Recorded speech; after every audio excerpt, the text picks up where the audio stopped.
Perkenalkan, nama saya Muhammad Irsyad Rafi Sudirjo, dan hari ini saya akan menjelaskan tentang text mining. Apa sih text mining itu? Text mining adalah proses untuk mendapatkan informasi yang berguna dari sekumpulan dokumen. Dokumennya itu biasanya berbentuk teks. Nah, format dokumen ini biasanya juga tidak terstruktur ataupun minimal semi terstruktur. Adapun tugas khusus dari text mining ini adalah untuk pengkategorisasian teks dan juga pengelompokan teks atau text categorization dan text clustering. Nah, untuk melakukan penganalisan text mining ini biasanya kita melibatkan NLP. NLP itu adalah Natural Language Processing yang menerapkan prinsip-prinsip linguistik komputasional untuk menguraikan dan menginterpretasikan set data seperti pengkategorian, pengelompokan, dan penandaan teks, meringkas set data, menciptakan taksonomi, dan mengekstraksi informasi tentang hal-hal seperti frekuensi kata yang keluar, dan juga hubungan antar entitas data. Model analitik ini kemudian dijalankan untuk menghasilkan temuan yang dapat membantu mengambil keputusan dan mendorong strategi bisnis dan juga tindakan operasional. Nah, contoh-contoh aplikasi NLP ini adalah chatbot. Yang ada di pasaran itu namanya adalah SimSimi. Aplikasi ini mensimulasikan sebuah percakapan cerdas antara sistem dengan manusia melalui inputan suara atau teks. Jadi, manusia mengetik apa, maka sistem akan membalas, seolah-olah sedang berbicara dengan manusia. Kedua adalah Intelligence Personal Assistant. Aplikasi ini adalah aplikasi yang menyediakan jasa dalam melakukan tugas-tugas berdasarkan inputan dari pengguna. Contohnya adalah Siri di Apple dan juga Google Assistant, di mana kita bisa bertanya atau menyuruh dia untuk mengingatkan kita atas aktivitas kita hari ini. Nah, ketiga adalah Machine Translation, yaitu aplikasi yang mengubah suatu kalimat ataupun suara ke bahasa lainnya. Contohnya adalah Google Translate, di mana kita bisa mengetik bahasa Indonesia dan dia akan memberikan outputnya dalam bentuk bahasa Inggris, begitu juga sebaliknya. Nah, tantangan dalam text mining. Text mining ini bisa menjadi menantang karena datanya itu sering tidak jelas, tidak konsisten, dan juga kontradiktif.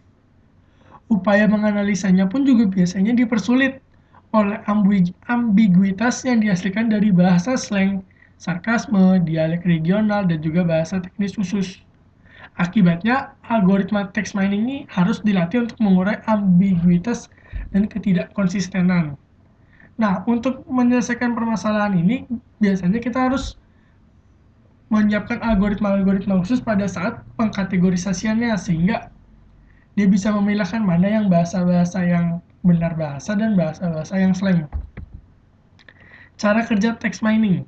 Pertama, dia mengambil dan mengidentifikasi data teks untuk dianalisa. Kedua, dia akan melakukan perhitungan algoritma untuk merangkum dan mengkategori data-data tersebut sesuai dengan nilainya. Apakah mungkin dengan kalimat ini nilainya menjadi baik, atau mungkin dengan kalimat ini bermakna buruk, atau mungkin dengan kalimat ini berarti seseorang sakit, atau dengan kalimat ini berarti seseorang sedang sedih, dan sebagainya. Terus menggunakan model analytical untuk ID konsep, pola, dan atribut lainnya. Keempat, menempatkan penemuan kepada aplikasi yang sesuai. Jadi penemuan-penemuan yang tadi setelah dihitung oleh algoritmanya ditempatkan kepada aplikasi-aplikasi yang memang dibutuhkan sesuai atau yang diperlukan datanya. Kelima, mempersiapkan data visual untuk menampilkan hasil analisa tersebut. Nah, manfaat dari text mining itu apa aja sih? Pertama, dapat mengetahui keinginan pelanggan untuk memperkuat produk di pasaran. Kedua, dapat melakukan prioritas filtering, di mana informasi bersifat penting lebih dulu dimunculkan. Contohnya, seandainya kita memiliki email dan banyak sekali spam atau junk dalam email tersebut, maka dengan prioritas filtering ini, email-email yang bersifat penting akan lebih didulukan daripada email-email yang sifatnya tidak penting. Ketiga, kita bisa melihat tren produk di pasar atau bisa melihat impact-nya produk kita terhadap kalangan pasar. Nah, yang keempat ini dalam bidang kesehatan atau permasalahan servis barang, dengan menggunakan text mining, kita bisa maka text mining ini dapat membantu untuk mendiagnosis penyakit atau problem berdasarkan gejala yang dilaporkan. Nah, sekarang implementasi text mining di dalam dunia pendidikan. Berikut adalah contoh-contohnya.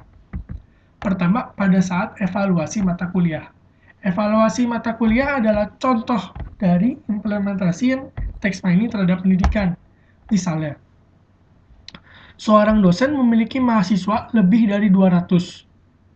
Terus mahasiswa tersebut disuruh untuk masing-masing mahasiswa disuruh untuk mengisi evaluasi kerja dosen tersebut. Nah, jika dia melihat semua hasil kerja semua evaluasi mahasiswa, maka tentu saja dia akan kesulitan karena masing-masing mahasiswa memiliki opini dan jawabannya masing-masing dengan panjang pendeknya. Nah, dengan menggunakan text mining, maka kan mudah untuk mengambil kesimpulan dari evaluasi tersebut, apakah kerja dia bagus atau buruk, hanya dengan mengambil tema-tema atau keyword-keyword tertentu dari tulisan mahasiswa. Kedua, membantu dalam survei. Text mining ini juga dapat digunakan untuk menganalisa pertanyaan survei, untuk dapat mengkategorisasikan hasil jawaban dari survei tersebut. Jadi seandainya kita membagikan survei dalam jumlah yang banyak, tentu saja itu akan menyulitkan kita untuk menilai kan apakah jawaban-jawaban survei tersebut. Dengan menggunakan text mining, maka kita bisa mengambil kesimpulan dari seluruh survei yang kita bagikan tersebut. Ketiga, pembuatan fact atau frequently asked question. Dalam pembuatan ini, text mining juga dapat digunakan. Misalnya suatu kampus atau suatu kampus menggunakan chatbot. Dengan adanya text mining ini, maka saat mahasiswa mengetik sebuah input, maka dia langsung tahu jawabannya, sehingga mahasiswa tidak perlu lagi mencari lebih dalam. Nah, yang terakhir ini untuk melihat minat dan bakat mahasiswa. Dengan text mining ini, kita juga dapat melihat ketertarikan mahasiswa terhadap suatu UKM. Jadi seandainya mahasiswa yang mungkin di keseharian kuliahnya dia sering melihat olahraga atau semacamnya, maka kita bisa menawarkan UKM-UKM olahraga. Tidak hanya itu, kita juga dapat menawarkan mereka event-event atau kegiatan ataupun seminar-seminar yang kemungkinan besar cocok dengan mereka. Ya, tadi adalah presentasi dari saya. Mohon maaf jika ada salah kata. Terima kasih.